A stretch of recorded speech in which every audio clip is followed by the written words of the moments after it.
নমস্কার, আমার নতুন একটি ভিডিওতে তোমাদের সকলকে জানাই অনেক অনেক স্বাগত। আর আজকে আমি নিয়ে চলে এসেছি খুব সুন্দর একটি রেসিপি। আজকে আমি বানাবো গলদা চিংড়ি কালিয়া। তার জন্য দেখো পেঁয়াজ কুচি করে নিয়েছি, তার সঙ্গে নিয়ে নিয়েছি আদা এবং রসুন এবং টমেটো। আর পেঁয়াজ যেহেতু পেস্ট করে দেবো সেই জন্য কিন্তু আরেক রকমভাবে মানে মোটা মোটা করে পেঁয়াজ নিয়ে নিয়েছি, ওগুলো পেস্ট করে নেব। আর এই যে গলদা চিংড়ি মাছগুলোকে আমি ভালো করে মানে লবণ জলে ভিজিয়ে রেখে পরিষ্কার করে ধুয়ে নিয়েছি। আর এবার মাছগুলোকে ভালো করে নুন আর হলুদ দিয়ে মাখিয়ে নেব। ঠিক আছে, মাছগুলোকে মানে ভালো করে পরিষ্কার করে নিয়েছি। তোমরা যদি চিংড়ি মাছ একটু লবণ জলে ভিজিয়ে রাখো সেক্ষেত্রে কিন্তু খুব ভালো হবে। আর এই যে মাছগুলো ভালো করে নুন হলুদ মাখানো হয়ে গেছে, এবার আমি দিয়ে দিচ্ছি কড়াইতে সর্ষের তেল। আমি রান্নাটা পুরোটা সর্ষের তেলেই করব। আর তারপরে তেল ভালোভাবে গরম হয়ে গেছে, এবার তেলের মধ্যে আমি কিন্তু একে একে মাছগুলোকে দিয়ে দেব এবং মাছগুলোকে ভালো করে উল্টে পাল্টে খুব সুন্দর করে ভেজে নেব। আর যতক্ষণ মাছগুলো ভাজা হচ্ছে বা মাছগুলো ভাজা হবে ততক্ষণ কিন্তু আমি খুব ভালোভাবে মশলাটা করে নেব। মশলাতে আমি আদা, তার সঙ্গে রসুন এবং যে পেঁয়াজটা আমি বেটে নেওয়ার জন্য রেখেছি, ঠিক আছে, সেই পেঁয়াজটা এবং টমেটো, কাজু বাদাম এবং জিরে একসঙ্গে সব কিছুই পেস্ট করে নেব। জিরে এবং ধনে, ঠিক আছে, সব কিছুই একসঙ্গে পেস্ট করে নেব। মাছগুলো ততক্ষণ ভাজা হতে থাকবে আর কিন্তু ততক্ষণে মশলাটাও কিন্তু খুব সুন্দর করে নেব।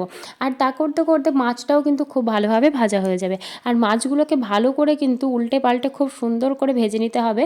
এই যে দেখো, একবারে তো সব মাছগুলো ভাজা যাবে না, আমি দুবারে তিনবারে মাছগুলোকে ভেজে নেব।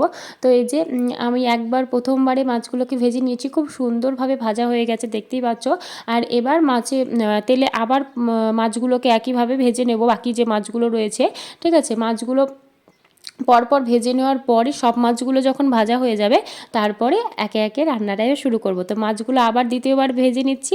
এই যে মাছগুলো সব ভাজা হয়ে গেছে আর ততক্ষণে কিন্তু আমার মশলাটাও মানে সব মশলাটাও কিন্তু করে নেওয়া কমপ্লিট। মশলাও রেডি হয়ে গেছে, মাছগুলো ভাজা হয়ে গেছে। এবার মাছ ভাজার পরে যে তেলটুকু রয়েছে সেই তেলটাতেই আমি রান্নাটা করব, আর এক্সট্রা তেল দেব না, ঠিক আছে। আর এই তেলের মধ্যে এবার আমি দিয়ে দেব তেজপাতা, তার সঙ্গে হচ্ছে গোটা গরম মশলা ফোড়নে আমি দিয়ে দিলাম। এবার আমি দিয়ে দেবো এর মধ্যে চিড়ে নেওয়া কাঁচা লঙ্কা। আমি এখানে 3টে কাঁচা লঙ্কা ব্যবহার করেছি। আর যেখানে মশলা বেটেছি মানে পেস্ট করে নেওয়া মশলাতেও কিন্তু 2টো কাঁচা লঙ্কা আমি বেটে দিয়েছি। আর এবার আমি এর মধ্যে দিয়ে দিচ্ছি পেঁয়াজ কুচি। এবার পেঁয়াজ কুচিটা দেওয়ার পরে যেটা সরু সরু করে পেঁয়াজ কুচি করে নিয়েছিলাম সেই পেঁয়াজ কুচিটা কিন্তু প্রথমে দিয়ে দেবো। আর এই যে পেঁয়াজ কুচিটা দেওয়ার পরে এবার ভালো করে পেঁয়াজটাকে কিন্তু ভেজে নিতে হবে। পেঁয়াজটাকে লো টু মিডিয়াম ফ্লেমে ভালো করে ভেজে নেব। আর পেঁয়াজগুলো যখন খুব সুন্দরভাবে ভাজা হয়ে যাবে তখন বাকি মশলাগুলো ধীরে ধীরে অ্যাড করব, ঠিক আছে। দেখো আমি মোটামুটি 5 থেকে 10 মিনিট মতন মিডিয়াম ফ্লেমে রেখে পেঁয়াজটাকে খুব সুন্দর করে ভেজে নিয়েছি। আর পেঁয়াজটা একেবারে হাই ফ্লেমে কেউ ভাজবে না, তাহলে পেঁয়াজ কিন্তু একদম সে বেরেস্তার মতন মানে মুচমুচে ভাব চলে আসবে। সেটা কিন্তু কোনো রান্নার ক্ষেত্রে আমার এখন দরকার নেই, এই জন্য মিডিয়াম ফ্লেমে ভালো করে ভেজে নিয়েছি। আর ওই যে সব কিছু মশলা যেটা বললাম, ঠিক আছে, আদা রসুন জিরে, তার সঙ্গে কাজু বাদাম কাঁচা লঙ্কা সব কিছু বেটে নিয়েছি, সেইগুলোকে কিন্তু দিয়ে দিলাম এবার মশলার মধ্যে সব কিছু। আর তারপরে টমেটোটাও আমি পেস্ট করে নিয়েছি, টমেটোটাও ভালো করে বেটে নিয়েছি, টমেটোটাও কিন্তু একইভাবে দিয়ে দেবো, ঠিক আছে। তোমরা চাইলে একসঙ্গেও বেটে নিতে পারো, চাইলে আলাদাও বেটে নিতে পারো। আমি এর মধ্যে এবার দিয়ে দিচ্ছি একে একে যে গুঁড়ো মশলা মানে নুন হলুদ এবং তার সঙ্গে ধনে গুঁড়োটা আমি দিয়ে দিলাম। আর বাকি জিরেটা কিন্তু আমি বেটে দিয়েছি। এবার মশলাটা ভালো করে কষিয়ে নেব। সব কিছু তো দেওয়া হয়ে গেছে। এবার মশলাটাকে ভালো করে লো টু মিডিয়াম ফ্লেমে রেখে কষিয়ে নিতে হবে। মিডিয়াম ফ্লেমে মশলাটা কষানোই সব থেকে ভালো হবে। আর মশলাটা এবার কষিয়ে নিব। কিছুক্ষণ কষিয়ে নেওয়ার পরে আমি এর মধ্যে এবার অ্যাড করে দেবো যে টমেটোটা আমি পেস্ট করে রেখেছিলাম সেই টমেটোটা। আমি মিডিয়াম সাইজের টমেটো নিয়েছি এখানে। তোমরা মানে চিংড়ি মাছের মালাইকারি বা কালিয়া যেটা বানাচ্ছো সেটার পরিমাণ বেশি কম অনুযায়ী কিন্তু টমেটোটা ছোটো বড়ো নিয়ে নিতে পারো, ঠিক আছে। আর এখন মানে আমি নিয়েছি যেটা সেটা হচ্ছে মিডিয়াম সাইজের একটা টমেটো নিয়েছি। আর এই যে এবার টমেটোটাও দেওয়া হয়ে গেছে। এবার কিন্তু ভালো করে মশলাটা কষিয়ে নেওয়া হবে। এবার মশলাটা আমি একদম মিডিয়াম ফ্লেমে রেখে ভালো করে কষিয়ে নেব এবং মাঝে মাঝে 2 মিনিট অন্তর একটু ঢাকাও দিয়ে দেবো।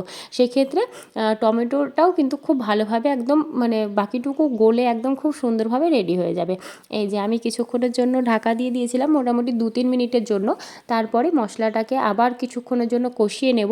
মশলাটা এইভাবে যতক্ষণ কষিয়ে নিচ্ছি ওদিকে কিন্তু আমি যে জলটা ব্যবহার করব রান্নাতে সেই জলটাও কিন্তু আমি সামান্য গরম করে নিয়েছি, ঠিক আছে। খুব বেশি পরিমাণ গরম করিনি। রান্নাতে কিন্তু গরম জল ব্যবহার করলে রান্নার কালারটা এবং টেস্টটা দুটোই কিন্তু খুব সুন্দর থাকে। তো তোমরাও চাইলে যদি হাতে টাইম রয়েছে সেক্ষেত্রে কিন্তু তোমরাও মানে জলটা গরম করে নিতে পারো, হালকা গরম করে নিয়েছিলাম। তারপরে জলটা দিয়ে দিলাম মশলাটা ভালো করে কষিয়ে নেওয়ার পরে। আর এই যে এবার শুধুমাত্র গ্রেভিটা ভালোভাবে ফুটে গেলেই রেডি হয়ে যাবে চিংড়ি মাছের কালিয়া। তো ভালো করে এবার এটাকে ঝোলটাকে ফুটিয়ে নেব। তারপরে কিন্তু ধীরে ধীরে একে একে মাছগুলোকে, মানে যে মাছগুলো ভেজে রেখেছি সেই মাছগুলোকে অ্যাড করে দেবো। তো আমি 2 মিনিটের জন্য ঢাকা দিয়ে দিলাম, ভালোভাবে ফুটে যাবে সেই জন্য। আর এই যে দেখো 2-3 মিনিট পরে ফিরে এসেছি, হাই ফ্লেমে রেখে দিয়েছিলাম। তো একেবারে ফুটে গেছে, খুব সুন্দরভাবেও রেডি হয়ে গেছে। এবার কিন্তু ওই যে ভেজে রাখা চিংড়ি মাছগুলো রয়েছে সেই গলদা চিংড়িগুলোকে একে একে এর ভেতরে দিয়ে দেবো, ঠিক আছে। আর তোমরা যেরকম গ্রেভি রাখতে চাইছো সেই অনুযায়ী জলটাকে একটু শুকিয়ে নেবে।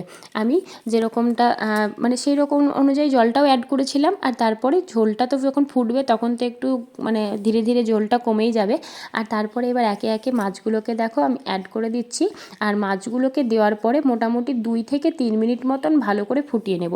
সেক্ষেত্রে কী হবে, যে চিংড়ি মাছের ভেতরেও কিন্তু গ্রেভির যে টেস্টটা সেটা কিন্তু খুব সুন্দরভাবে ঢুকে যাবে। আর গ্রেভিটা খুব সুন্দরভাবে চিংড়ি মাছের সঙ্গে মিশেও যাবে। তো এবার শুধুমাত্র চিংড়ি মাছটা দেওয়ার পরে ভালো করে ফুটিয়ে নেওয়ার পালা। 2-3 মিনিট মতন আমি হাই ফ্লেমে রেখে দেবো এটাকে। আর নামানোর আগে দিয়ে দিলাম গরম মশলা গুঁড়ো।